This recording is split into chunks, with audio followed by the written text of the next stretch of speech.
Merry Christmas. Folly and I would like to say Merry Christmas. Et joyeux Noël à tous. Merry Christmas to you all.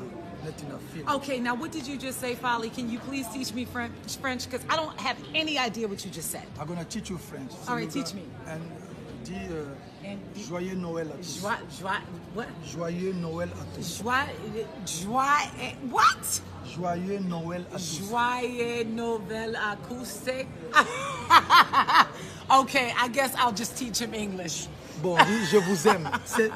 Je vous aime. Je vous aime. Tous. Tous. I know tacos. How about that? And Folly equal tacos. Bonjour, bonsoir, cela dépend à l'heure à laquelle que vous allez recevoir notre vidéo. C'est toujours votre humble serviteur Bardol. Pour ceux qui ne me connaissent pas, je réponds au nom de Bardol. Merci à vous. Bienvenue sur votre émission le vrai analyse à tout analyse artiste à tout bêta sur la toile et puis tout bêta ouais c'est artiste na biso tu as raté poto quitte na artiste mais tout bêta quand même sur le artiste et plutôt valoriser moi et plutôt expliquer na batou artiste vous allez ça fort parce que ça fort pour vendre culture ya mboka na biso valablement tout bêta solo ya base parce que base est comme qu'on voit ici quand la musique n'a plus ça tout bêta monter mais na dépêche sur dans ma solo bêta na dépêche na biso parce que éco net micro et éco net caméra éco net c'est que moi tourne à net et moi on a ramené les cas sur la toile. Alors c'était hier tout le monde le méga star, une actrice américaine Oyo a posté qui concert il a fallu pour pas sur son compte Instagram na Congo ya Tasha Smith Oyo ba yebi actrice de cinéma, ça dans le cinéma à niveau des États-Unis, ça fait quand même quelque chose de bien. Donc, on peut ma solo, il a fallu pour un Grammy Award. Les lots, pas déformer information, mais tu mets un peu pour bêter un tout sur les mots parce que tu es ça va tout. Avant, fallu que tu bêter le solo à Grammy Award, mais tu bêter ma solo à Grammy après fallu pour pas. Donc, c'est ça, c'est de ça qu'il s'agit. Donc, on bêter ma solo à voice et natif au intention parce que na Congo na biso, tu dois comprendre, tu dois y battre.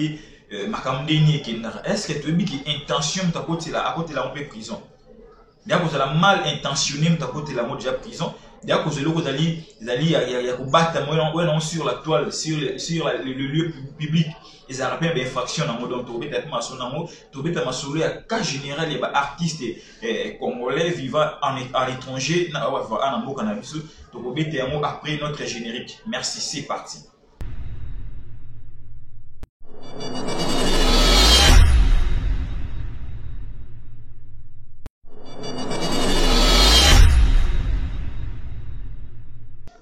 Merci encore une fois de plus na bande votre battation na Bardol officiel on a votre dans la générique na biso bobi qui sera toujours ndé en tout cas to betara ya mokumbu moko na ko mais qui un peu kopesa moi sentiment quand na masolo ya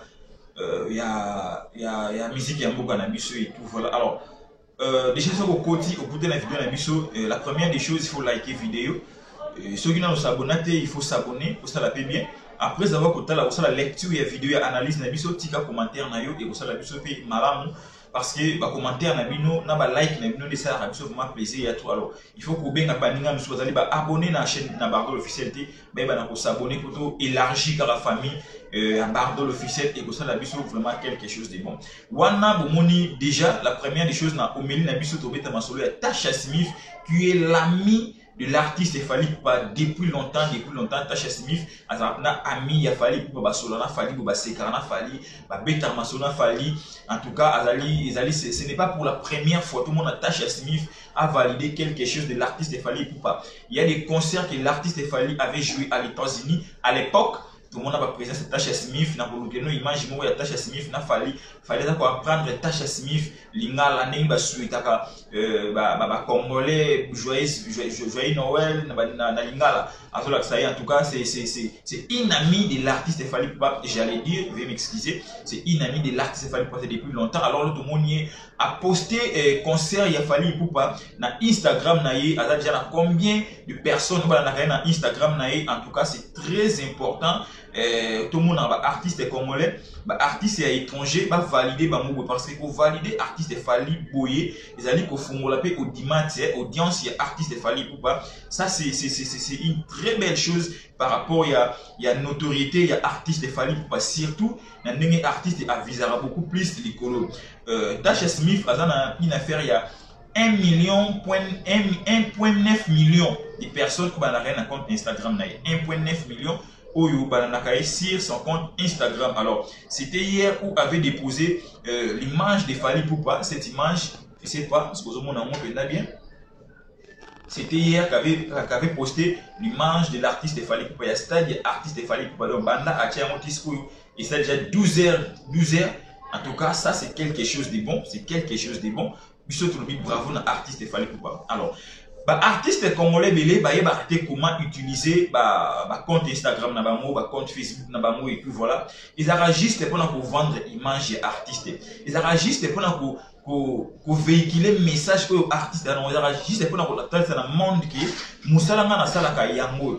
Mais tu verras, il y a pas mal des artistes congolais sur leur compte Instagram ou Facebook, bachaka ming ba débilité, bachaka ming ba polémique, bachaka ming biloko oyo ikoki pena pour vendre. Déjà comme on a image ya Fally na compte Instagram ya Tasha Smith, Fally atindela mo Tasha na WhatsApp na été, Fally atindela mo Tasha na Bluetooth te, mais Tasha Smith a mona yango na compte Instagram ya Fally Ipupa parce que Tasha Smith na Fally déjà sur compte Instagram c'est suivant naka. Donc babiloko ya boye koki pe ko pesa ouverture ya makasi pa artiste Fally Ipupa et koki pe ko fongola ouverture et belé surtout na vie artistique ya Fally Ipupa. Vous savez tous aujourd'hui États-Unis c'est une plaque tournante ya artiste dans le bazali plaque tournante ya musique na monde lelo parce que ceux qui industrie américain et suivent bani ko produire dis-toi que en tout cas yo na vie na yo trophée lokola ba Grammy Award bana obaluza yango ba BET Award obaluza yango parce que industrie musicale na monde les ali pour produire yo. Donc ça c'est déjà c'est quelque chose de bon. Ils allaient le congolais, il faut quand même quelque part boya bo souligner sérieux bo loba sérieux bo mona comment est-ce que l'artiste Fally ndengeni ni monde quand même ils allaient ko suivre et ndengeni ba star ba landakaye quand même parce qu'il y a une différence entre vedette et une star. Il y a une différence. Tu peux être vedette, oui, c'est bien. Être vedette, c'est aussi bien. Mais tu seras peut-être connu dans la communauté, dans et tout, voilà. Mais être une star planétaire, c'est être connu partout dans le monde. Vous savez, et car il y a Afrique, il y a États-Unis, il y a plus ou moins 8 heures de temps comme ça. Mais aujourd'hui, une actrice américaine a vu image à Fally a posté un mot sur son compte Instagram. Dans le bien moi, ce n'est pas pour la première fois. Tout le monde avant Tokos Gold et Bima, tout le monde a star, il y a Marvel presque tout. N'engeni bana aussi la promotion, il y a Tokos Gold. Et puis il y a un compte Instagram, na monde ba publication, na tous les alliés qui jouent la personnalité artiste, les alliés qui jouent la public, la publicité artiste. Parce qu'aujourd'hui ça peut aussi arriver. Tasha Smith a posté dans Instagram, producteur bien mouné na bomona na niveau États-Unis et puis voilà. On se poser la question. À qui peut produire Fally Ipupa, à qui peut manager Fally Ipupa par rapport à Eloko Oyo Tasha Smith à ça. Donc artiste comme il faut qu'il y ait un compte Instagram na bino, na page officielle na bino. Bochaka beaucoup plus babiloko oyo ko vendre bino que bochaka ba débilité, que bochaka tam sous polémique oyo et ko vendre vraiment bino qui to côté. Comme on a déjà comme on a boyé, il y a aussi la fierté la culture, il y a musique, il y a beaucoup de en tout cas coup de chapeau à toi l'artiste Fally Ipupa. En tout cas, nous avons Botolingi et ça la continuer et qu'il est beaucoup plus pour et ça la quand même et là au moins madame. Si nous allons commettre d'accord na régie, dans la régie à chaque capture, il y a publication de Tasha Smith pour mon comment est-ce que Tasha a commis en anglais, n'engeni à Sanjoli Fally, n'engeni quand même à témoin un petit bémol par rapport à la personne de Fally Ipupa. Je sais qu'il y aura des grandes personnalités au bas de la Tasha Smith, comme on a un mot et puis c'est sûr que la Tasha T, tout le monde a l'autre fois na story il y a Teddy Riley a posté à répétition il y a l'artiste Fally Ipupa. Donc c'est un artiste Oyo Lelo biso ba congolais faut tout la fier na par rapport il y a biloko zali ko komela.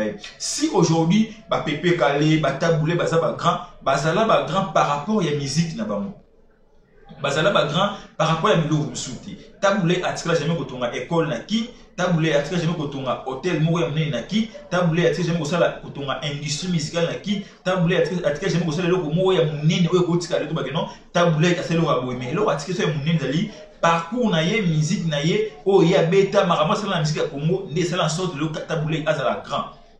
Alors lelo ba Fally baza ba grand par rapport à makambo oyo bazali ko sala parce qu'il y a aucun artiste congolais ba que non ngana te na tombola immeuble oyo soit ils a pour servir Congo na makambo moko boy autant sur l'état au bénéficier yango azate mais bango tout ça ba grand par rapport à notre table c'est pas grand par rapport à musique na bango ça va grand par rapport à biloko mosuté ndenge ba teka culture na biso yango et ça là bas ça va grand et aujourd'hui ba fali ba ça la pareil bon teka musique yango na biso valablement c'est qu'aujourd'hui tout le ba fali ba ça déjà ba grand par rapport à makambo oyo bango basali là faut dire bravo à l'artiste Fally Ipupa et ba melomane tout ba na Fally ba warrior ba congolais il faut être fier avec cet artiste congolais qui fait la fierté de la culture et la musique congolaise. Alors, quittons la navire de Tasha Smith pour parler cette histoire des Grammy Awards et faire couler beaucoup d'encre de salive sur la toile parce que quand il s'agit de Fally, il y a toujours des blabla, il y a toujours des personnes qui viennent dans leurs petits écrans pour diminuer l'artiste Fally Ipupa. Mais au moins, vous êtes comprendre pourquoi il y a artiste Fally Ipupa. Donc, il y a tout le bémo, n'andenge oyo artiste Zali Kosala. C'est un artiste oyo lelo depuis habillement, azara toujours na succès et puis à la sorte. À chaque fois, Azali Kocha va au piste sur le marché, a bâti quelque chose, la musique qui a mot cannabis auto, a fait sa image ya sika, la musique qui a mot cannabis. Azar rare, il y a artistes et musiciens qui traînera beaucoup plus. Na likambo itali ba débilité na likambo itali tam susu ba loko ezako net to benga ba buzz c'est un artiste oyo atikala beaucoup plus na musique na ye et puis atikala beaucoup plus na actualité à musique de 2006 jusqu'au jour d'aujourd'hui l'artiste Fally Ipupa azali ko pesa ba biloko toujours na musique ya mboka na biso. J'avais parlé ici na Omeli na ngai. Avant Fally Ipupa, personne parlait cette histoire des Grammy Awards, personne parlait des BET Awards. Mais l'arrivée de Fally Ipupa avec sa musique, donc au ma solo, il y a BET Awards et musique, pardon, ma solo, il y a Grammy Awards. Tout ça, ils allaient qu'on bâtisse quelque chose dans la musique qui est en cannabis. Tout ça, ils allaient qu'on a sa grandeur, il y a artiste de Fally Ipupa. Tout ça, ils allaient qu'on définir la personne de Fally Ipupa. Déjà, Fally na ba projet na ye to na image na ye to na système na ye alors on a besoin ya kubeta musique moko internationale. Quand on parle de musique internationale to limité ka te musique ne beta na Brazzaville comme internationale, mais quand on parle de la musique internationale faut tout le monde a format il y a ba artiste dans un standing international parce que il y a une différence, il y a une nuance là-dessus. Kubeta musique na Angola na Brazzaville oui c'est aussi international comme disent tout le monde, mais quand même que dans la standing international et personne artiste tout est dans le cannabis. Alors aujourd'hui l'artiste Fally Azali pour reposer dans le standing international. Déjà le format musique Fally Mitara, tu verras ils ont le format musique international.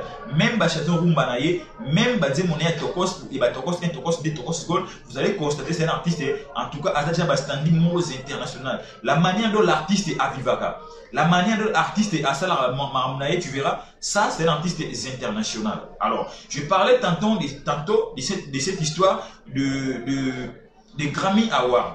De 2006 jusqu'au jour d'aujourd'hui, ou avant 2006, personne parlait de Grammy Awards ou les BET Awards. Les tombés de ma solo, il y a BET Awards, tout Grammy Awards, parce qu'il y a un artiste congolais qui Fally Ipupa pour se positionner, pour quand même pour s'imposer dans la musique à Congo, pour un souci, il y a pour vendre musique à Congo un peu plus partout, né à la conquête, pour appuyer la biso quand même cette histoire des Grammy Awards et des BET Awards. De ce côté-là, d'ailleurs, il faut dire à l'artiste Fally Ipupa, il a innové et il a amené quelque chose dans la musique qui est en cannabis. Mais, au moment où on a des cannabis congolais, ils sont là que pour diminuer cet artiste, ils sont là que pour parler de mal de cet artiste. Combien même tu as dit que l'artiste Fally, c'est un artiste qui vend aujourd'hui la musique congolaise valablement partout dans le monde. Mais quand vous venez à la télé pour critiquer cet artiste, ça ne fait pas du bien.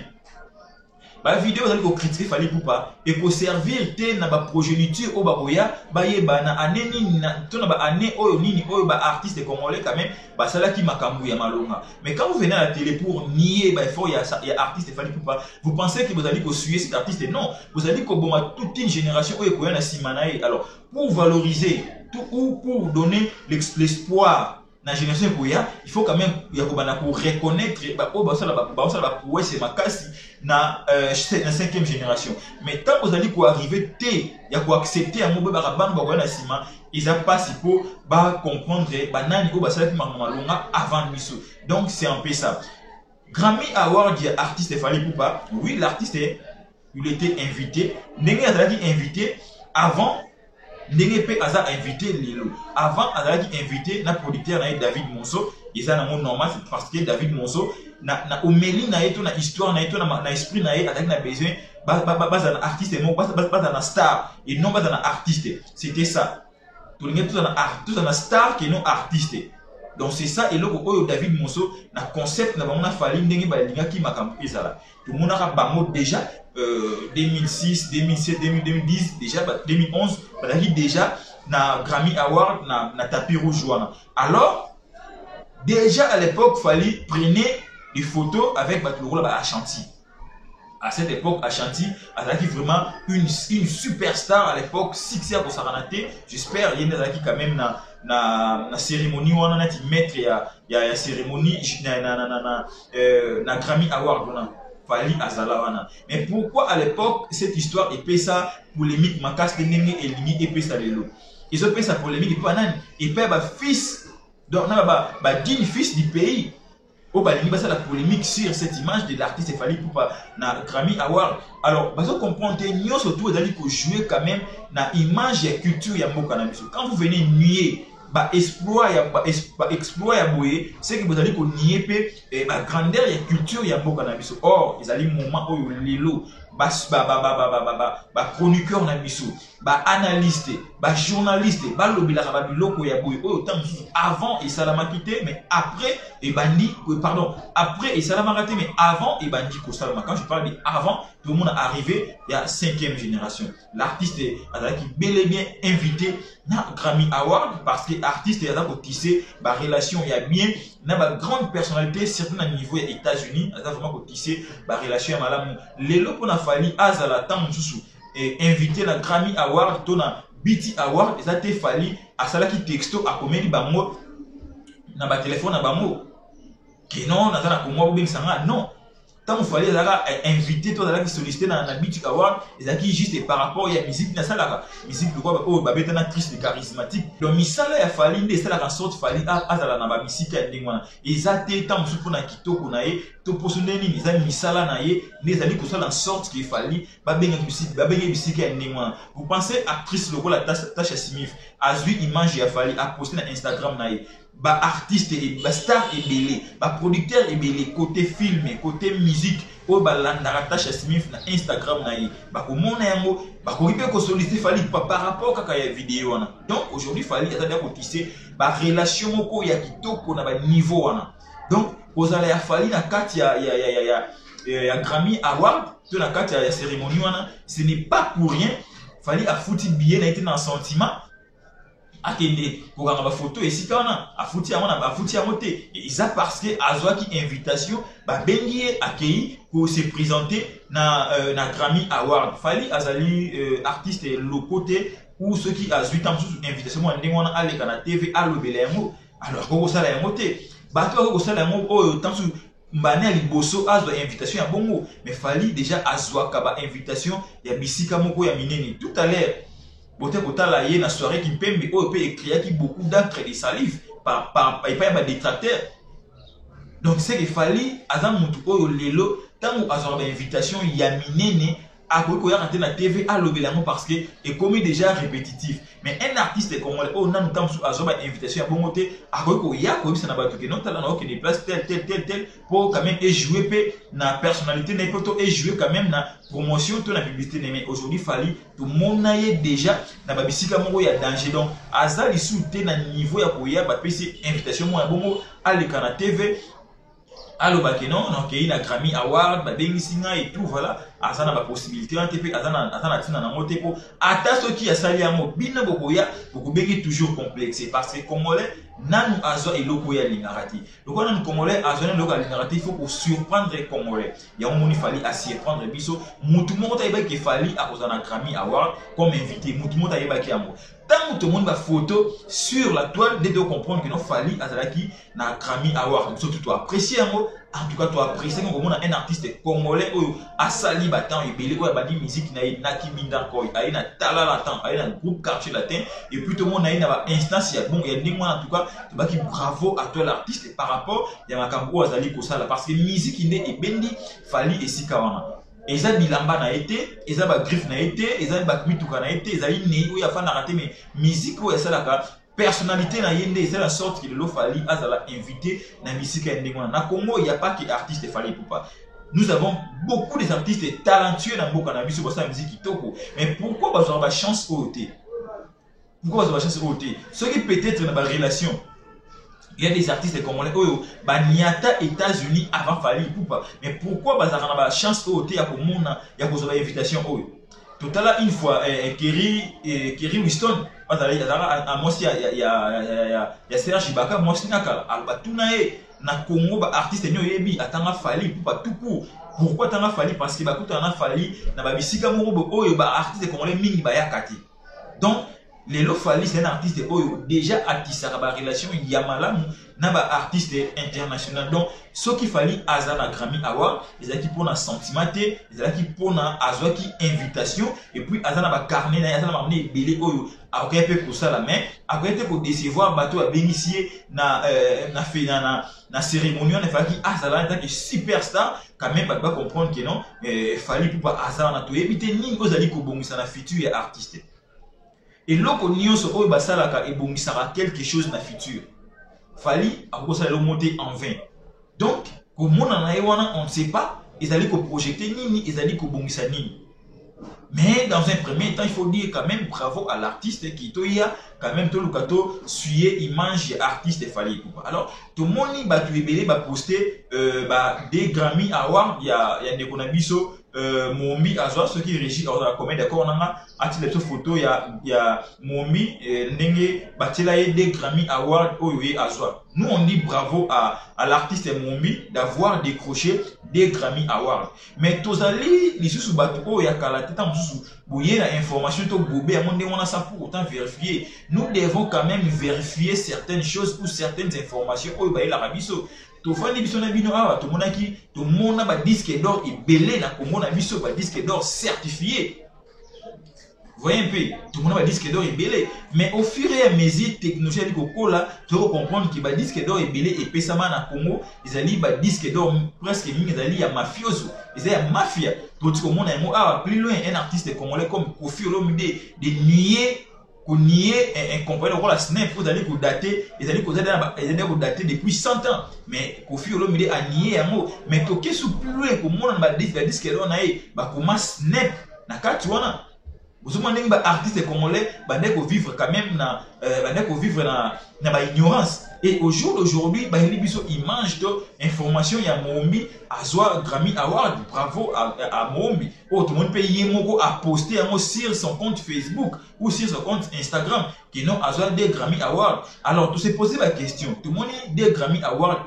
Momi Azwa. Pourquoi ce qu'il fallait peut-être à quelque part, il faut que les Congolais comparer les artistes oyo na Congo na musique ailleurs qui na facilité de l'industrie musicale moko ya malam parce que na Congo déjà tu as une industrie musicale tu peux propager un artiste à comme na niveau moko ya makas ba artiste congolais tout au bazana ba niveau ba na lelo ba sala ba effort ba moko basala ba effort ba momo ba na ba niveau za ba na lelo Fally asala ba effort na yemo po ana ba niveau oyo asana na lelo.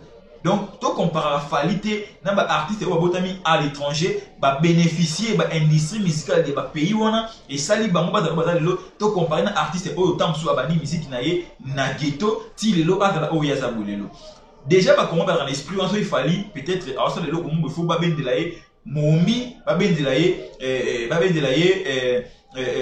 Dadju ba bendela ye Maître Gims. Mais tout le monde a vu na concert ya Fally Ipupa Maître Gims makambu aloba pour na artiste Fally Ipupa. Tout le monde ici na concert ya Maître Gims Fally na concert Maître Gims to yoka marapo yo Maître Gims aloba pour na Fally Ipupa.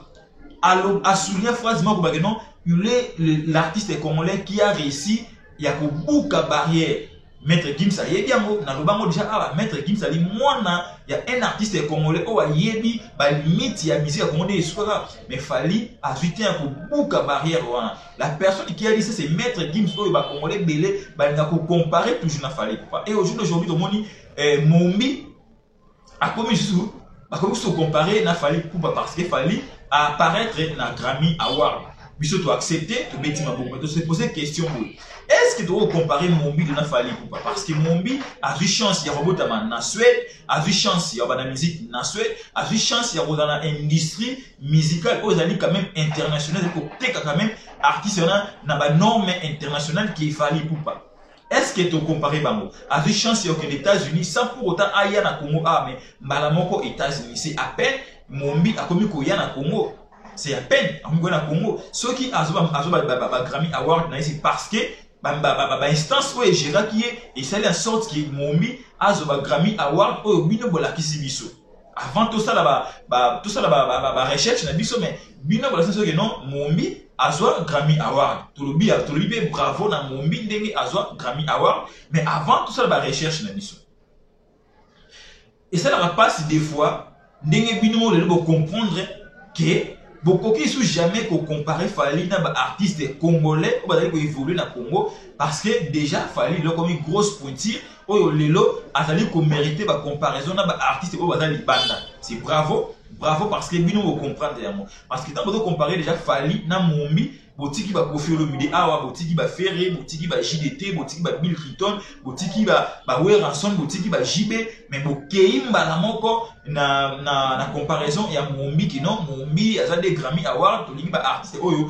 ba kenda ko ba photo na Grammy te mais to lingi ba artiste oyo ba zwande ba trophée ya Grammy Award to bi bravo biso pe doit fier on a Fally Ipupa azoba Afrima Award oyo Mombi azwati là en tout cas débat ezati mais débat est se poser pour tant que vous avez photo ya Mombi qui azoba Grammy Award to sali ba recherche to kena site ya Grammy Award to meke un peu ko luka si réellement Mombi azoba Grammy Award je vous dis en tout cas to tikali ko mona te kombo ya Mombi et bimi ezwa Grammy Award to tikali ko mona yango te mais to yebite soki to beti on ba erreur to yebite soki to on ba erreur mais to yeko solo na bino bato la nation na barre officiel bato bo ba rabona to ko comparer Fally na ba artiste oyo ba bandi musique on a poto et tout to kena recherche to beti kombo ya Burna Boy to moni Burna Boy et bimi to beti kombo ya Snoop Dogg to moni Snoop Dogg azwa Grammy Award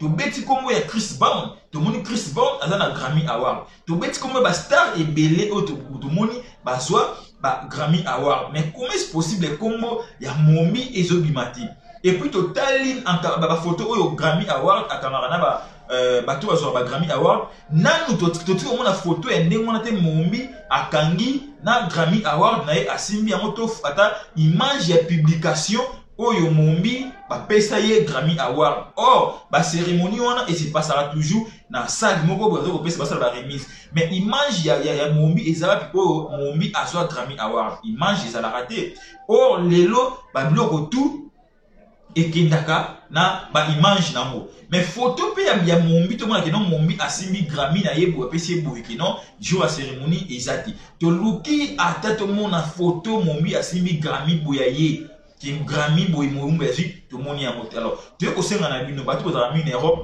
bosa ba recherche approfondie na makambo na zoloba soki tamsu na à côté de la plaque boko melanga na numéro WhatsApp na ngeza na TV wana boko melanga bosé la ba capture to bosa bo télécharger image ya cérémonie oyo Mombi azwa Grammy botindelanga na kozonga ko sala émission pour na ko démentir oyo nyonso na lobaki yawa par rapport ya Mombi parce que les Congolais sont toujours malins si quand il s'agit de Fally Ipupa il faut ba yana artiste moko oyo abana musique na poto le ba kasuna maître Gims parce que maître Gims a pesa bango a yebisa bango ki no Fally c'est un superstar oyo lelo a buka barrière ba kasuna comparaison ya maître Gims te ba comment on a dit maître Gims a comment corrompu pour la Fally Ipupa ba moment on a dit Dadju a comment corrompu or ba maître Gims ba loba tout haut oyo biso ba tout bas mais le ba ina Mombi par contre, comparer Mombi na Fally Ipupa et tout voilà. Est-ce que boyeba Mombi afitana Weranson? Boyebi nzembo wana, mais nzembo oyo Fally afitana Mombi et ça là quelque chose na délai Mombi surtout na Afrique.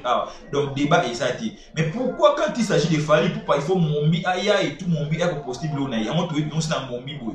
Mombi il faut la service image to photo oyo ye a Simba oyo ya simbi ba trophée ba pesa et toujours à cérémonie que ba trophée na nga ya mo ya Grammy Award. Tolingi ba usage des photos na Congo tolingi usage des fautes tolingi batu oyo quand même bazwa biloko o ba mérita biloko bazwa Grammy eza la compétition ya coupe du monde ba nation ekendaka ba nation minene mais ba nation tout est na ko décrocher ba pas na objectif ya la coupe du monde mais tout le monde a finish kaka nation mondaise etombolaka coupe du monde et le fait que non ce qui ba vous a sollicité dans Grammy Award il faut kaka obligatoire ozwa et les carnaval na ba critères na mo il faut quand même remplir ba critères wana mais le plus important ali ba mona que non mututel azali nominé na Grammy Award c'est un peu ça alors Mombi tosengi devoir na Mombi tosengi devoir na ba Congolais tosengi devoir na ba ndeko na biso o ba mona ka ndike bango ba yebi musique oleka ba tutu ba ya na ba image ko za ko signifier que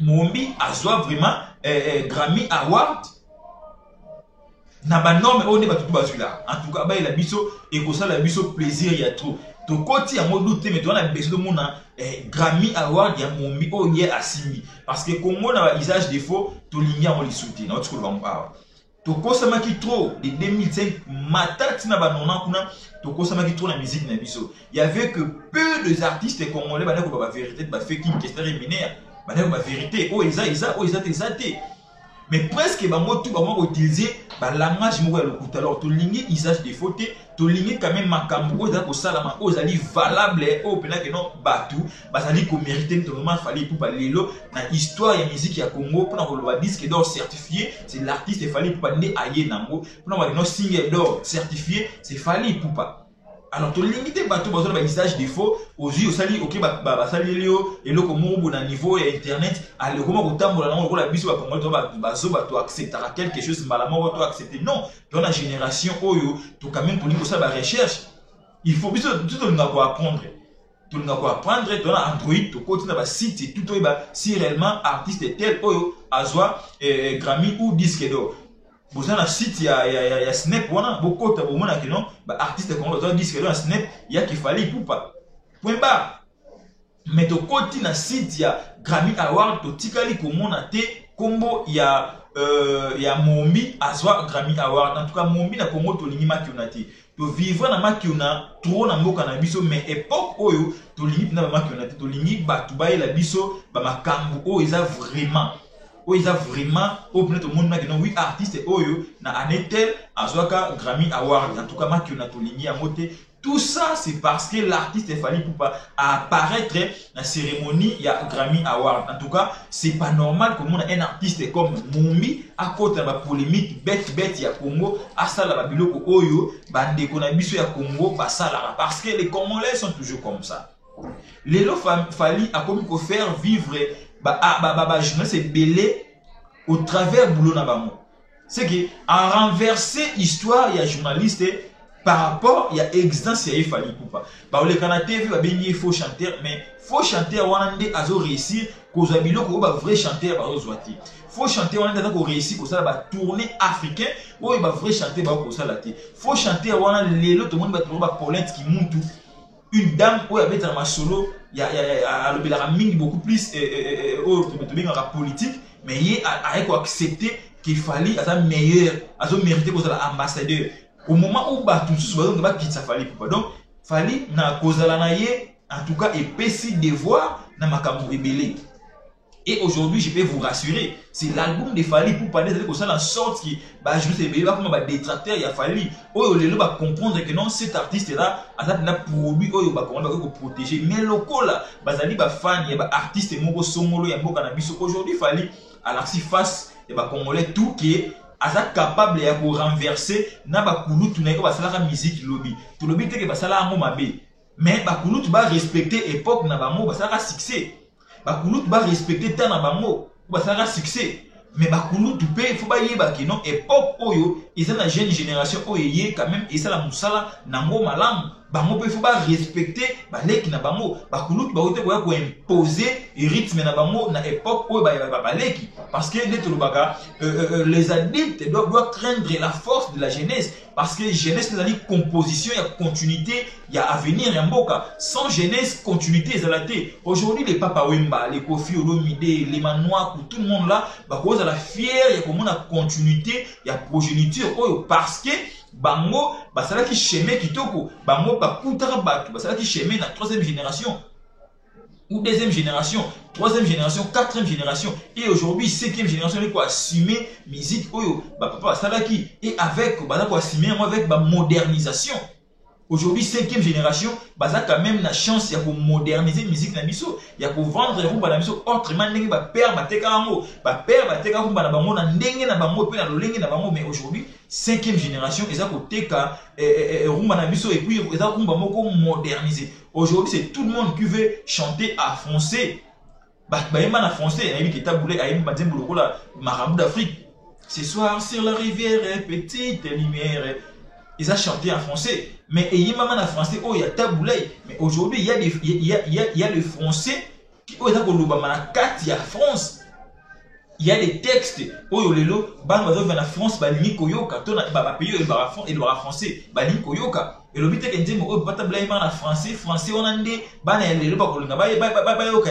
non. Donc, ils ont des critiques. Oh, les lots, comment mis et yemami. Pays francophone balinga ko mingo yoka ba français wana ba ko sa procurer nango po ba yoka yango. Donc c'est différent na ba musique ya français mamaka à l'époque na zemi malelo. C'est que ba mikolo il faut pas respecter génération à lelo ba ko gite ko ya peut-être ko ko bunda na génération à lelo parce que ba ko bima toujours na ba échec. Lelo formule 7 né ça en sorte tout le monde a grandeur ya motema mabe ya congolais ndé c'est la sorte ba que non artiste oyo asara motema mabe parce que ba komi ko créer ba base pona ko étouffer kaka succès ya album ya artiste to ko lobela mo parce que le ton a mis le plus ou moins inné c'est je vous invite tant bo la biso bo like kaka vidéo bo ta commentaire na bino bo proposer na biso bo lo ba na biso makambo oyo bozali ko mona par rapport ndenge nini culture ya mboka ezali ko désorienter yango na ba chaîne YouTube mususu.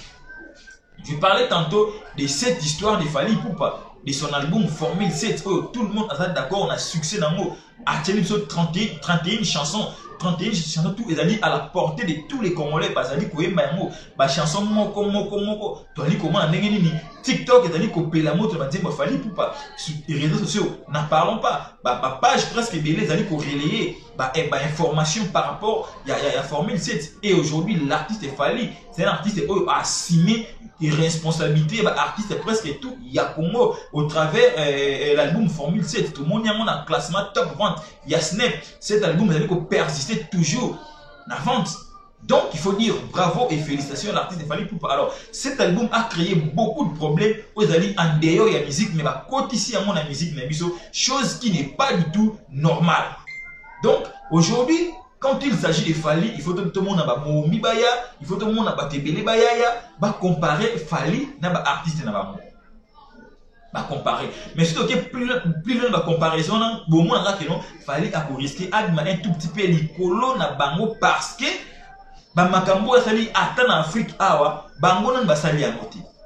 Bango na ba sali amoti. Atteint en Europe. Pour Fally avoir un concert aux États-Unis. D'ailleurs, à travers un concert aux États-Unis, vous monnaie une salle qui comblée. Mais Mombi a mécata organisé concert à la Rotana. Ah, tout le monde a sort ya Mombi. Tout le monde a sort ya Mombi. Donc aujourd'hui, Mombi, pour nous collaborer bien, il faut tous zones en Suède. Tous zones en Suède. Pour ceux qui sont aux États-Unis, combien de concerts au Mombi à salle aux États-Unis tant que superstar ya Mboka na biso? Combien de concerts? Pourquoi pas aujourd'hui na superstar ya Congo au passeport diplomatique pour demander mon mbité. Pour une makambu ya Congo au état dans culture mboka na pas le babé en mbité. Pas le babé en mbité. Donc vous ne pouvez pas comparer aujourd'hui ou peut-être apparition à Fally na Grammy Award tout le monde a mombi a posté babilo ko na usage des fonds na a poster un mot, ce n'est pas normal. Ce n'est pas normal à comme on a journaliste congolais, lobela biso que celle congolais oyo azwa Grammy Award c'est Mombi. Alors, bon ça dit ba recherche té, luki bo baté si c'est là est vrai. Mais boye na média pour na ko intoxiquer car biso que non Mombi azwa Grammy Award. Mais bon que ne pas ba recherche, boye la biso ba information vrai que Mombi azwa Grammy Award. Tout ça tu peux na ko dominer Mombi mais tout ça ko analyser ba fait. Mombi, c'est une superstar. Il y a beaucoup de Congolais. Et tout ça fier. Il y a une star, le rôle Mombi. Vous allez partout dans le monde. Mais, tu as usage des fautes. La musique à Congo, tu as intimidation. parce que musique est intimidation. Déjà, il s'est marqué à l'élo, tu as accepté, parce que l'élo, Internet, c'est à la portée de tout le monde. Une manière, il y a la recherche, c'est à la portée de tout le monde. Donc, aujourd'hui, boy le suma solo ya karaté ba 1900 wolo que mutu moko eloko mo azote mais boya bo faire accepter biso que mutu tel azo eloko wana en tout cas to kima mbanga ba recherche to la sana bino que en tout cas mutu oyo asalande usage de faux mais azo disque azo Grammy avoir teto azo disque d'or de na Congo na biso ba artiste congolais belé ba beta suma disque d'or et beta parce que to comprendre to timbeli yango alors lelo aussi et comme il y a Grammy Award, fallait à l'obité qu'il y a un Grammy Award, fallait à qui présenter à la Grammy Award, mais tu es belé, l'équipe pour tout la fallait pour pas pour le balai blanc moment pour équipe ça mais équipe c'était il faut tomber pour la fallait parce que il y a aucun artiste congolais. Oh il y a ça la musique na Congo, tout le monde a déjà na tapis. La tapis rouge à Grammy Award. Donc, ce qu'il fallait, ça y est, atako à cause de moté, atako à cause de nominé, bateau pour la nominé na simé à Fali.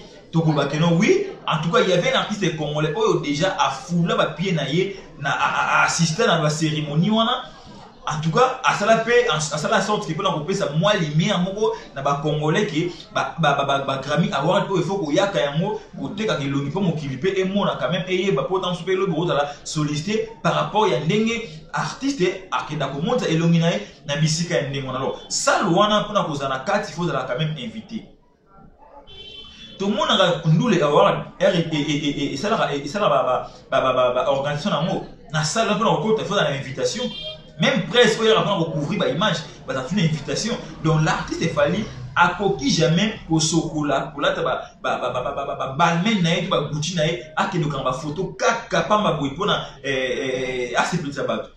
Fallait se poser sabatou, à cause de sabatou au travers musique nae et non naba pour s'afficher naba na bisika oyo batu balingi connaître comment on dit fallait ailler pour à mimonisa que non que asalaki ou invité ou té donc c'est un peu ça par rapport il y a histoire oyo il y a Grammy Award il y a l'artiste Fally Ipupa moi j'ai dit bravo à toi l'artiste Fally Ipupa il faut continuer il y a pour faire rêver biso ba biloko bisus il y a des salles aux États-Unis na biso comment to yeba raté mais ceux qui nzamba sali makasi na ngolo na Fally faut faire découvrir biso ba sali biso na kati na ndenge to yoka ba Apollo to mona ba Apollo au leka wana au beta musique wana bravo à toi l'artiste Fally Ipupa continuer de nous faire rêver continuer à couper sa biso biloko ya bonne bato ba keno formule 7 divunga donc formule 7 lelo et puis si devoir na ba artiste congolais belé ba yekola ko sala su ba rumba ba longola ba rumba moko archaïque parce que rumba na biso ezaki na rumba moko archaïque rumba na suko yoka na te na ba Côte d'Ivoire parce qu'il composé na eloko moko et composé eloko moko mais aujourd'hui rumba est comme lati et lamba mususu il a dit le lenge mususu. Aujourd'hui, nous avons un artiste congolais qui est Fally Ipupa, américain un peu pour falimiser rumba na le lenge na ndenge na. C'est ça que nous voulons. Nous voulons ba artiste oyo quand même ba yakana moins implice par rapport il y a ndela oyo ba kulutu na ye ba tongi donc c'est un peu ça. Alors, parlons un tout petit peu cette affaire de multi-récidiviste. Multi-récidiviste. Pourquoi cette affaire peut couler beaucoup d'encre de salive? Multi-récidiviste. Ce n'est pas pour la première fois mot ya multi, toka mot ya multi. Ce n'est pas aussi pour la première fois toka mot récidive ou récidiviste. Ce n'est pas pour la première fois. Toyoka déjà un mot, toyoka ba multiparticisme, toyoka ba multi-système madilu, ba multi toyoka un mot multi, ezali multiplication ya système roboui, ezali multiplication ya lolenge moko boui. Alors aujourd'hui tout le monde neve ou ndeko ya kofi à l'équipe na TV pour s'attaquer à Messi Nati Lokole que Nati Lokole a insulté Kofi Olomide parce que Olomide ezali multi-récidiviste. Est-ce que est-il vrai ezali insulte? Est-il vrai multi-récidiviste et insulte? Ce qui est dans le dictionnaire, tout comment on va définir biso récidiviste ou récidive. Batamaël, la nation appartient l'officier, bah yebi déjà. Mais tu es un pays à côté de ça, tu vas congolais comme est-ce que dengeni to silikana nous to silikate. Obi que na Congo so bengi mutu individu muta silikana mo. Na Congo batu ba bunda pour na mot individu. Et au jour d'aujourd'hui, mot récidive eye ko bundisa bato. Bato ebele ba définir mot récidive. La récidiviste, bato ebele ba définir yango multi wana nde e ambrié bato. Et ambrié bato pourquoi? Parce que ndeko na biso au neve ya Kofi azui yango na cadre moko boye oyo tam supe akoko bima na raison na lolenge na oye azui yango. Mais akoka kite koya ko accentuer sur multi récidiviste, c'est comme si ba fingi, je dirais multi récidiviste, c'est comme si ba fingi Kofi Olomide. Mais na ba définition oyo ndeko na biso asilikeli. Donc une partie ezali pe ko lobela maladie moko boye ba soigner ki yango lobi ezongi lisusu. Donc maladie to soigner ki lobi ezongi lisusu yango benga on peut multi récidiviste ba benga on peut rédivisiste ou bien récidive. Maladie to soigner ki lobi ba benga on récidive. Donc si aujourd'hui les na Congo qui songi de benga on des maladies qui songi de benga on maladie biloba lo ba to benga on maladie. Donc ko soigner to benga on maladie. C'est que déjà le coup là tu employé mot maladie na kati ya biloko wana soki na maladie na eloko wana ba pekisu yango lelo lobi ozongeli yango automatiquement to ba oye injure et comment maladie na ju exemple ya Ken Piana lelo te bele ba cibla Ken Piana dia na maladie ya kofinga bato c'est lo bato bele ne ba lobaka mama na biso Manique de John bato ba bani bola na manikete wazali maladie na afinga toujours bato. C'est que batu bazwa yango to connotation to mema yango na iska oyo batu bayokaka eloko te na ba voice oyo nati lokole asalaki nazomona eloko ya danser wana te na mona eloko ya grave wana te. Or nati lokole apesa ki nde conseil quand bien même et quoi qui jamais ko bimana monoko nati lokole parce que déjà nati lokole na Kofi et que na déjà kitoko te. Mais la personne qui avait appelé nati lokole c'est Patty Ambroise qui traite de bonnes relations avec Nati Lokole. Mais Patty Ambroise azali vrai ti lokola ba teo kolanga ndenge bazana na Nati Lokole lokola ba kaki akewa. Je ne vois pas un kaki akewa causer avec Nati Lokole na téléphone parce que bloka boy kaki akewa aya a publié yango jamais na limité. Mais ba Patty Ambroise bazali ba parvenant ou ba parvenir na histoire ba Nati Lokole parce que quand ba Nati ba ça quand même journalisme tu ebaki ba Théo Kolanga tu ebaki ba kaki akewa tu ebaki ba Nati Lokole ba momoko et tant d'autres. Mais tu ebaki ba Patty Ambroise de mais Patty Ambroise il se permet ya ko ba voice ko tia yango na réseaux sociaux. Ba voice je ne vois pas quelque chose de grave. Pourquoi? Parce que tout ce que Nati Lokole a dit, il a juste prodigué des conseils na Patty Ambroise nenge a joué médiation ya Kofi Olomide na Fally Ipupa. Qu'est-ce que Nati Lokole a dit? Nati Lokole a tout simplement dit viens abana nous ko entretenir relation malamu na mémoire na ye parce que il est le seul personne au sein de lelo, il est aussi le seul personne à pouvoir détruire relation. C'est par là moi il y a multi récidiviste et bimaki. Parce que et pas Kofi Olomide soigner, détruire et pas naïe comment le rôle maladie moro boyaye. C'est quelque chose que Kofi a traité dans mon kitoko. Kofi peut venir aujourd'hui à soigner relation na yo. Lobby mo peut se permettre de gâcher yango. C'est Kofi Olomide. C'est par là le vieux Nati Lokole ba que non azave moko adam multi récidiviste.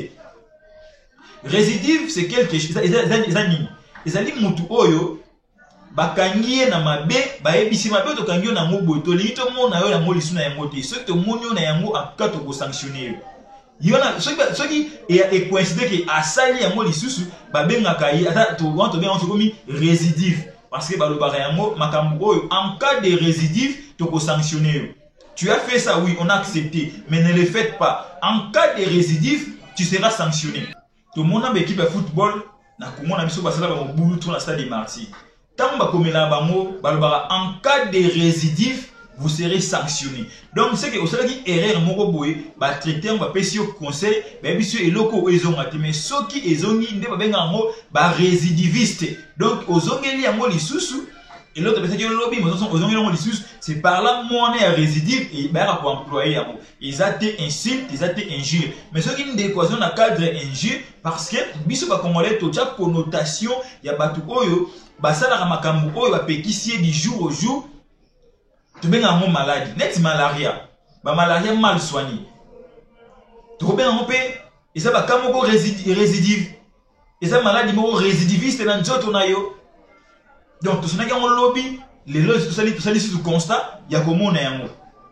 Donc dès qu'on a vu ça à coquille qu'on s'y trotté parce que Vincent Nati le collé à lobby multi-récidiviste. Donc c'est un peu ça, définition dans le mode simple, multi-récidiviste, c'est une personne où à chaque fois, à cette heure au badali kopé qui saï, multi-récidiviste, azali mutu ya maladie oyo, bah son qui est maladie lobby mais maladie en mot, bah constater exoson à l'issue. Et par exemple, multi-récidiviste. Donc, ils allaient au Kenya, on a un compartiment ébélé, moana récidive. Donc, on a biso, à soi nate, à yo kanem abete, nati le collé, à cela qui a monté pour insulter Kofi Olomide, mais à cela qui a monté sa conseil na partie Ambroise, nengi azali pour jouer médiation, il y a Kofi Olomide, na Fally Ipupa. Mais tout se poser question, oui. Est-ce que vous pensez que parti Ambroise a intention ya malamu po ene makamwana parce que parti Ambroise azali mutu oyo Kofi Olomide asolara et puis asolara pe na Fally Ipupa mais azali pire mutu ya Kofi Olomide. Mais parti Ambroise et pas Nati Lokole, c'est un parvenant ou c'est un parvenu. Parce que Nati Lokole, tant que Nati Lokole à l'époque, bon ça na radio, na Raga FM, na radio, tu es baraba kaki akewa, tu es baraba Théo Kolanga. Je répète Théo Kolanga parce que la personne oyo batangi na ba Nati Lokole na ba bobo toana. Batangi na ba Nati Lokole, mais parti Ambroise ba yeko ya na ba vie ya ba Nati Lokole. Parti Ambroise a koya ko sala boy pona ko luka ko créer ba problème sur la toile. Mais cette histoire aussi, il faut donc aller plus loin. Je dirais ça va effet formule 7 des alliés ko sala boy. Et là ko mona ekoya ko bala na toujours na kombo ya Fally parce que Fally Ipupa a solara bien na Nati Lokole. Mais or, si Parti Ambroise avait sollicité Nati pour aïbike Nati Lokole, Fally Ipupa, des fois ayo kaka, Nati Lokole, bah blo sous parce que Nati c'est un parmi les gars où ça la sorte et ça moi conseil na vie artistique il Fally Ipupa na conduite il Fally. Si aujourd'hui Fally azan ninga bolelo, bah Nati Lokole va jouer bah gros la minene. Pour Fally, azote pour respecter Nati Lokole et Nati aussi azote pour respecter Fally et on le loba tambola. Nati a bête anecdote moko boy. Fally a foutu Nati billet, Fally dans Nati il faut dans l'Italie. Gouer en son on a conseillé mon à Bercy bien à Zénith. A benga Nati aya ko couvrir ba image on Nati en Italie. Pour Fally da foutu billet Nati aya à rejoindre Gouer en son. Si aujourd'hui Parti Ambroise a sali et le quoi sali parce que yebi Nati Lokole a kamara na Fally Ipupa et Nati Lokole en froid avec Kofi Olomide. Tout ça c'est parce que tobé t'as toujours actualité il y a musique. Tout ça c'est parce que tout le moyen to gindisa succès il y a formule 7 oyozali ko beta na zali na succès na mo. Mais batbali ko ça erreur. L'artiste Fally n'est pas consommé quand il peut pas congolais. Fally est consommé partout dans le monde, surtout en Afrique. Fally est consommé. Ce que vous voyez que Fally est na Congo, na Côte d'Ivoire, na Gabon, na Cameroun, na Nigeria, partout Fally est là. Est-ce que vous avez vos émissions, vous avez toujours na lingala. Net émission et sera la communauté na biso. Donc, cette histoire, na palabre, ya koluka toujours ko ternir image ya album Formule 7.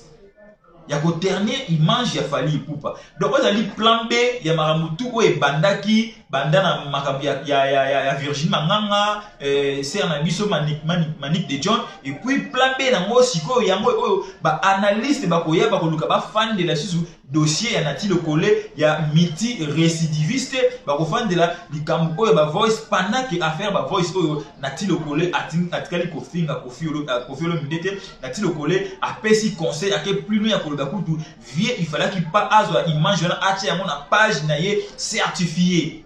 C'est ça Nati Lokole lo sali mabe ya Nati ezate ba analyste na biso boya toujours moi songi muke pour amplifier makambo bo pese yango actualité makambo za actualité zali komona force ya album net ba Formule 7 ndezali ko sala makambo nango vrai actualité komona Tasha Smith une américaine qui posté l'artiste concert ya artiste Fally Ipupa na page officielle na Instagram page suivie par 1,6 million de personnes au Balandakaï.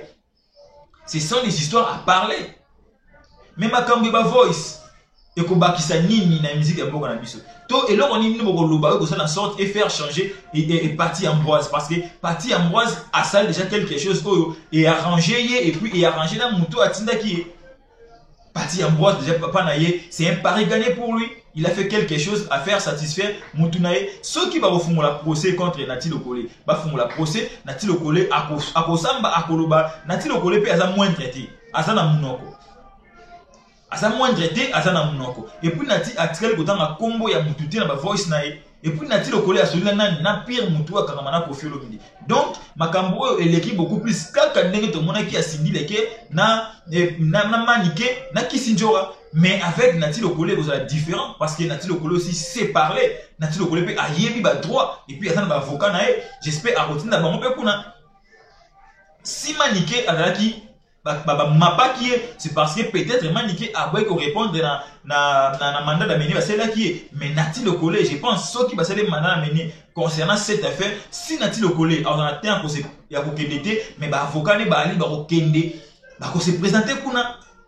De makambu tout est en aucun na réseaux sociaux tout le bel arango et ça na makambu photo ya kanango ou ça important na makambu ça important te to ko ya kanango penda na réseau te je pense na komi na suka ya analyse nanga pe émission nanga na lobeli Tasha Smith ndenge a posté l'artiste Fally Ipupa na compte Instagram na c'est quelque chose de bon na lobeli pe participation to présence ya Fally na Grammy Award oyo et bati lobisi bati belé na lobeli pe cette histoire ya ba audio ya Nati Lokole puis na lobeli pe mon oyo multi récidiviste oyo bati belé parce que on voit insulte mais ça insulte et ça non juste connotation oyo ezali ko caractériser makambu ebelé donc une personne qui est malade ya koloba loba to multi récidiviste. Donc c'est un peu ça. Alors tobeta masolo il y a musique qui to sur la musique qui non tu as sur la marambo et c'est un mot vraiment important. Je vous laisse ici, je vous invite de s'abonner massivement sur Bardol officiel, de laisser un petit commentaire, de liker notre vidéo, vous ne serez pas déçus. Bye, ciao ciao.